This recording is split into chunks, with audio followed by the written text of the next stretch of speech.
We've got room on the switchboard if you would like to dial in and talk about whatever is on your mind.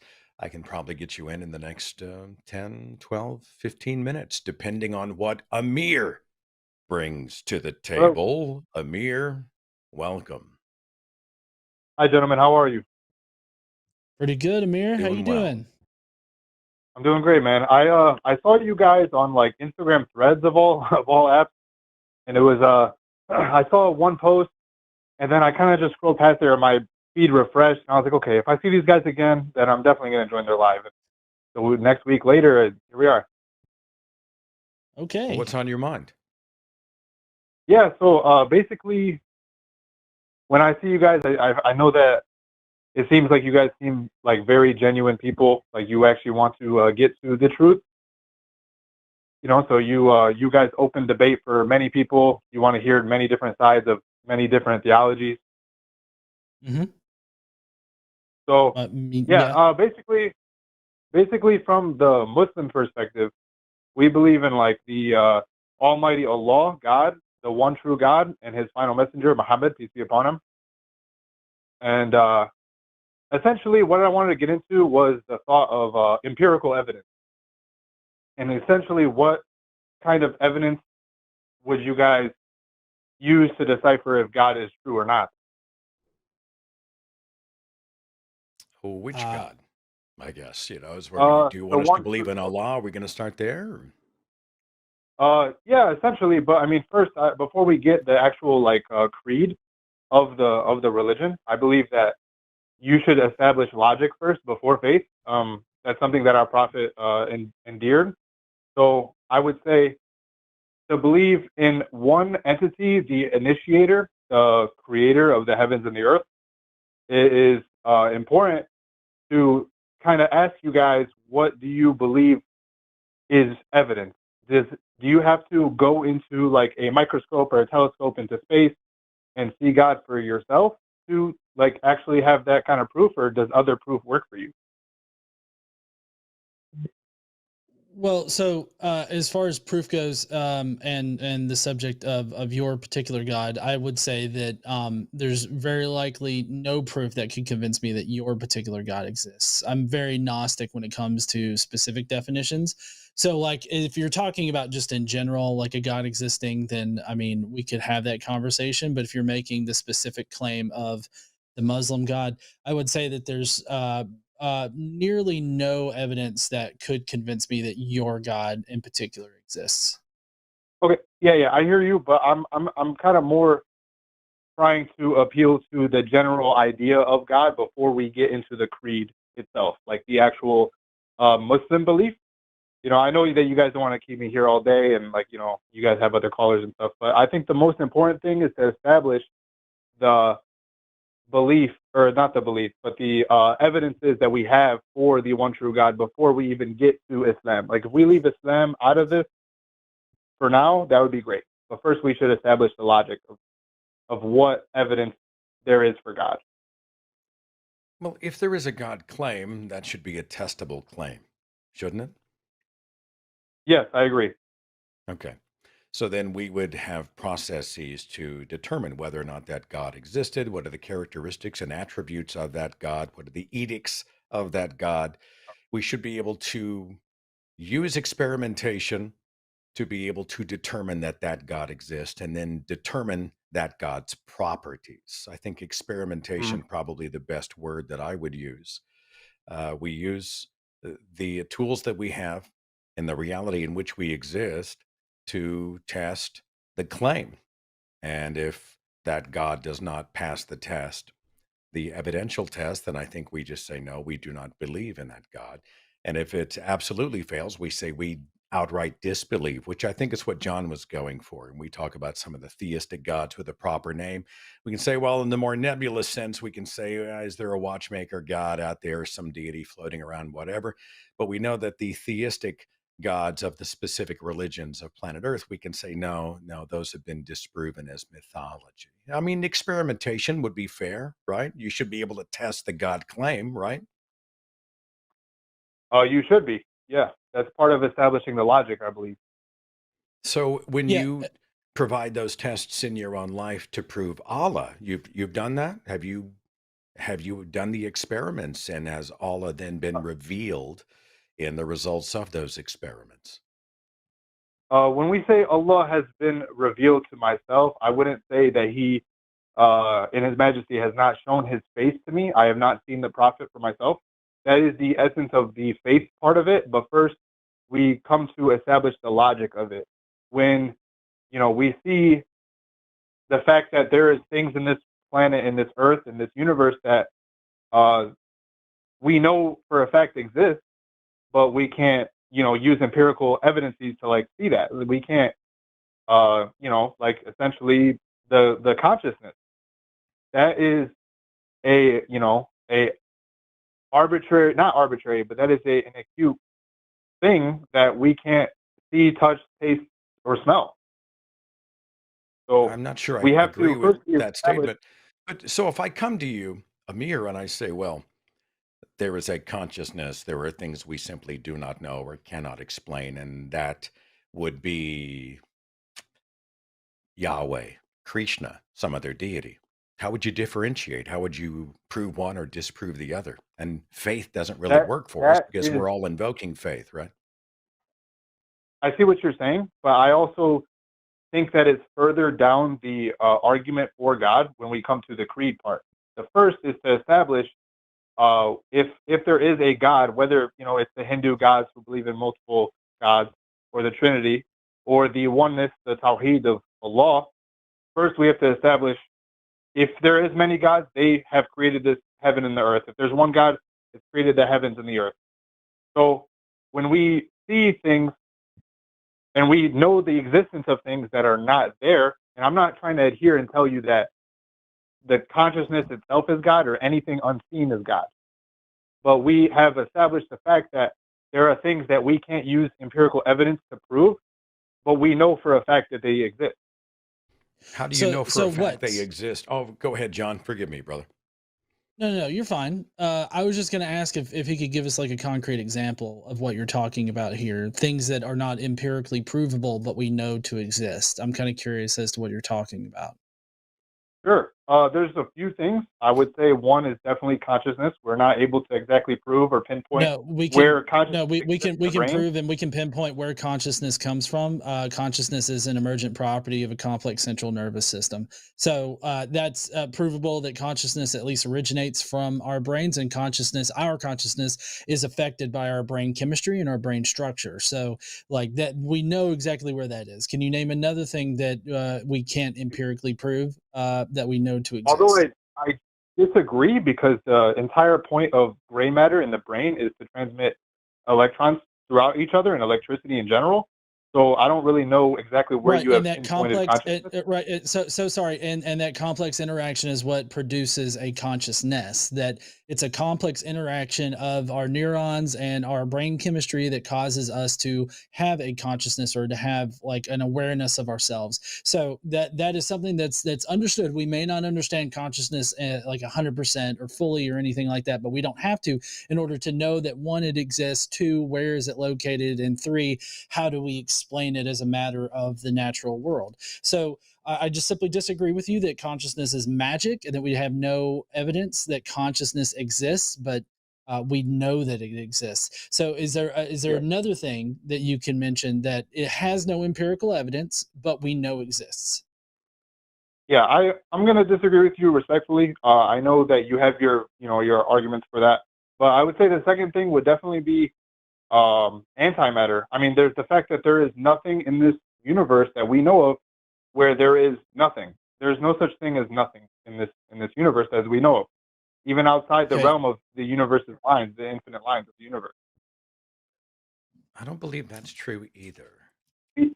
The entire, if there's ever voids in space where light does not exist, even in the center of black holes where light is sucked and then went through an acute singularity, those have those pockets of empty, quote unquote, empty places without matter is filled with Okay. antimatter. So hold So on. Let me we, let me interrupt. Hold on, because you're saying just so that I understand what you're talking about here. You're saying that antimatter has no empirical evidence for it, but yet we know antimatter to exist, right? Yes. Okay, that's patently wrong. So one, there's the positron discovery that was done by Paul Dirac in 1928, and then Carl Anderson experimentally proved it. So the prediction happened in 1928, and then science was able to experimentally prove it in 1932.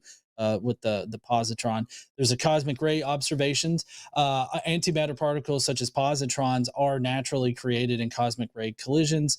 Instruments like the Alpha Magnetic Spectrometer, the AMS-02 on the International Space Station, has detected positrons and antipositrons in cosmic rays, providing further evidence for antimatter particles in nature. And then there's also particle accelerators and high energy experiments.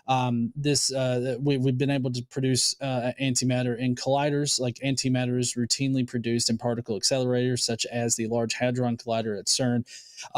There's also annihilation events, which is when antimatter particles are created. They're often quickly annihilated with their corresponding matter particles, producing high energy photons or gamma rays.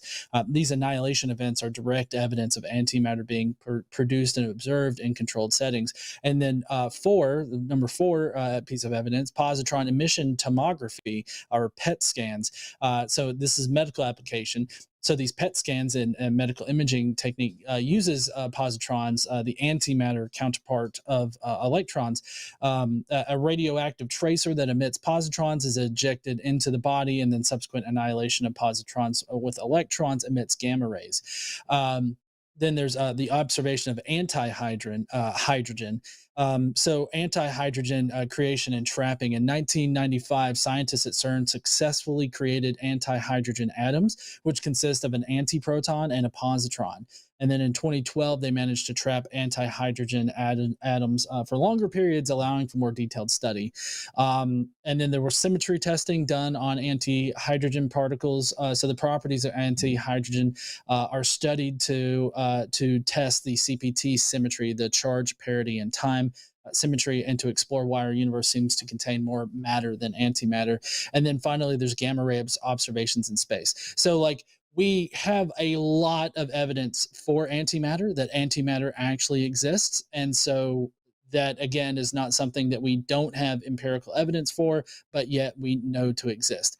Can you give us another, like whatever your third thing is? Yeah, that's the existence of them is not the, the what I'm trying to get at. I'm not saying that they don't exist. I'm saying the fact that they exist, but we can, and even using the scientific method and everything you've explained, the fact that you cannot see, taste, touch, or feel these things, that is proof alone that there are things in No, this no, no, world no, that, no, no, yeah, no. the scan of So something does we not can detect necessarily them. can be No, I exist. just read off all of the different pieces of evidence where we can detect antimatter. So like, I don't know what you're talking about here. I made sure to try to steelman your position before I went on my long rant about the evidence, saying that is antimatter something that has no empirical evidence, but yet we know to exist, and you seem to respond in the affirmative. That's why I went through my entire list. So if that wasn't the point, then that's perfectly fine. What is the point of this? The point is there's things in this world that we cannot use empirical evidence to exactly find. And the fact is we are living in a world that is hyper fixated on the hyper analytical. The Right. actual thought Okay. of So imperialism. sorry, Amir. I'm trying to get to this. Seth, can you double check me? Like I did ask him for something that we don't have empirical evidence for, but yet we know to exist, and then he hasn't been able to provide one, and so now he's I just repeating his unfounded claim. Is that correct? Am I following the No, conversation so that is far, not Seth? unfounded because you have never given a reason as to or pinpoint exactly where even consciousness was. So you decided to move to a second thing because you were unable No, to I tell me pinpointed it. I exactly told you exactly where where is it was and consciousness how we know pinpointed. that it actually is connected to a brain. And then you mentioned antimatter, which I thoroughly refuted with the several pieces of evidence that we have for antimatter.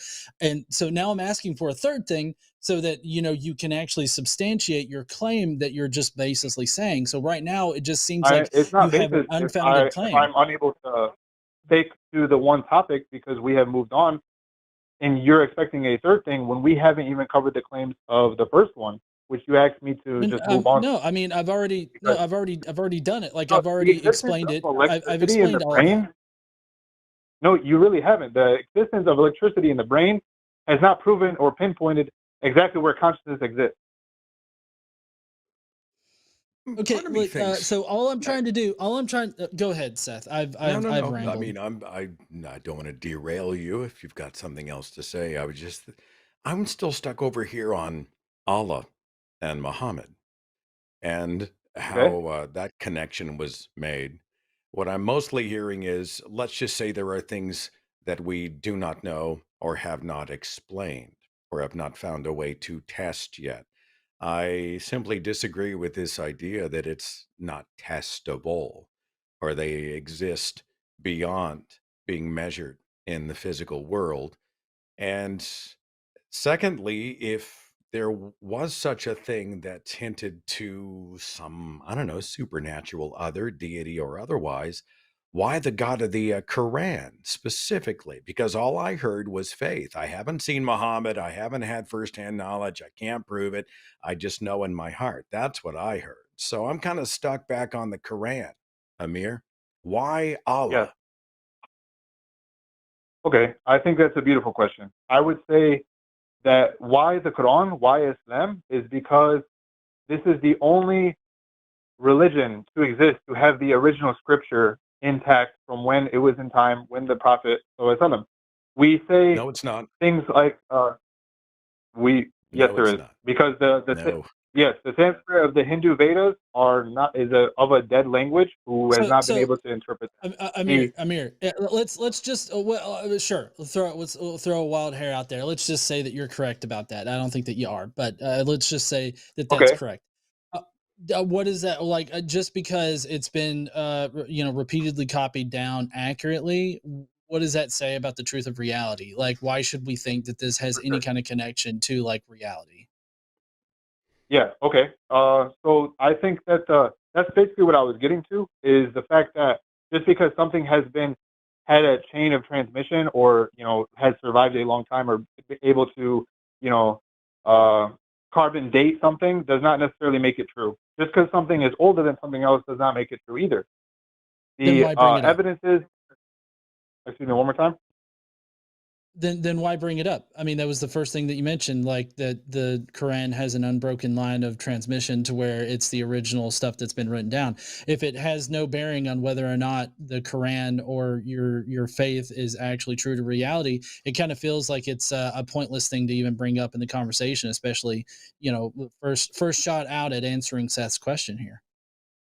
Yeah, but the difference in the Quran is written 1400 years ago, and basically, I'm not denying science all entirety, but the fact is, science is not eternal; it changes over time. If something were to give proper evidences in the past 1400 years ago that withstand the test of time and have yet to be uh, contradicted or contradicted in itself, then that is also a evidence for it. Not the supreme I evidence mean, for it, but sure, that is you a can evidence. you can totally twist the scripture of the Quran and try to make it sound like it had some kind of prophetic or advanced knowledge that we only discovered later. Sure.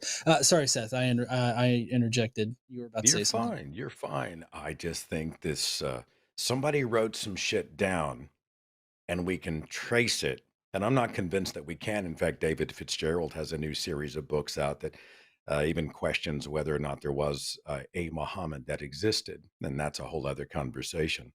But if we look at the claims in the Quran, whether or not it was the creation of humankind, the harvesting of the blood, the spinal cord, I think, and then Muhammad rides to heaven on a winged horse. I mean, come on. The idea that this Well, has if been you believe in a empirically one proven. God who is capable of anything, then any kind of miracle cannot be, a true prophet of God that performs miracles. Welcome If to he's a, supernatural religions of all shapes and stripes, man. You can come at me with any specific faith, that's how is and I that how will. is that an evidence I am. against I'm this going to myth finish though? this sentence, It- Amir.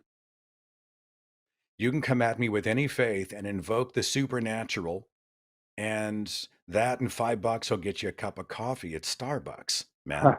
I I want to did know if not it's I did testable. not invoke that.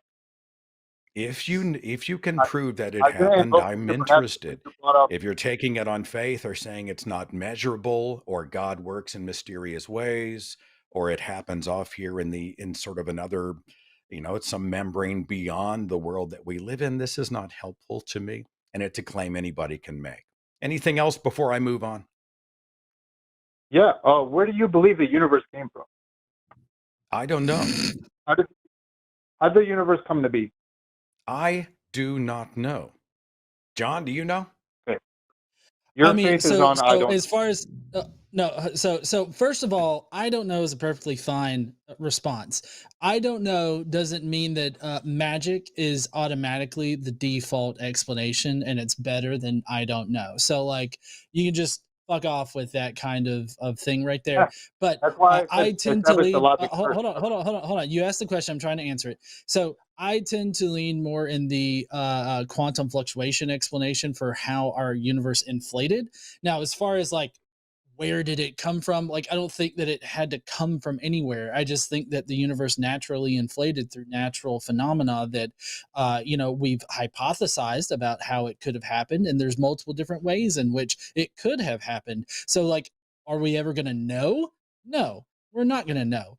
But we can have pretty good inclinations as to how it could have happened. And there's multiple different ways in which it could have. I lean in one direction. There are plenty of other scientists that lean in other directions. But the point of fact is, in all of this, is that it's not fucking magical shit. We don't think that the universe required a wizard to speak an incantation in order for the universe to come into existence, which is what the Abrahamic religions essentially claim in the very beginning of their book when they said that God spoke the universe into existence. That's an incantation. That's wizard shit. You want wizard shit? Go to Hogwarts. Don't sit there and go to a scientist with some Hogwarts shit and telling them, oh yeah, but my God spoke an incantation to create everything. What do you got? Like, that's just ridiculous shit.